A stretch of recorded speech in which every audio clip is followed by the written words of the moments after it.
Il y a 100 ans, le 5 mai 1925, le Japon adopte une réforme majeure, le suffrage universel masculin. Une avancée démocratique sur le papier, mais qui s'accompagne dans l'ombre de nouvelles restrictions. Jusqu'ici, le vote est réservé aux hommes de plus de 25 ans, mais uniquement s'ils payaient au moins 15 yens d'impôts par an, soit à peine 1% de la population. Cette limite censitaire excluait les ouvriers, les paysans et la plupart des classes populaires. 12 millions de Japonais obtiennent le droit de vote. C'est un bouleversement électoral qui reflète l'essor des mouvements ouvriers et libéraux dans les années 1920. Mais le gouvernement craint aussi leur influence, car à peine 3 semaines plus tard, le 22 mai 1925, est votée la loi de préservation de la paix. Une loi liberticide qui interdit de remettre en cause la propriété privée ou l'ordre impérial. Officiellement, cette loi vise les groupes révolutionnaires, notamment les communistes. En réalité, elle permet au gouvernement d'espionner, censurer et arrêter tous ceux jugés trop radicaux. En mai 1925, le Japon élargit son électorat, mais renforce aussi le contrôle politique, une démocratie sous surveillance. Il y a 100 ans, le 23 mai 1925, une violente tempête frappe les côtes bretonnes.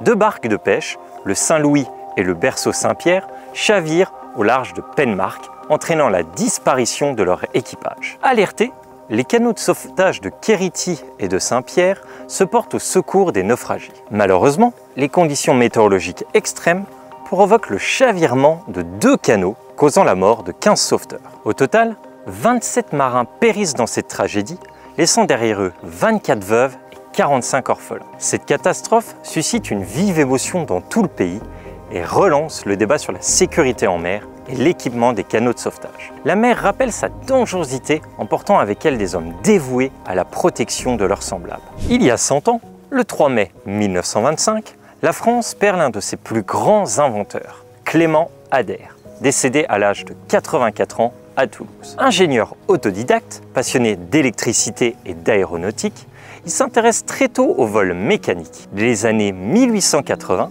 il conçoit des machines volantes inspirées des ailes de chauve-souris comme l'Éole, équipé d'un moteur à vapeur avec lequel il aurait réussi brièvement à s'élever du sol en 1890. En 1897, il présente l'Avion 4 devant des militaires français. Mais le projet est abandonné après des essais jugés peu concluants.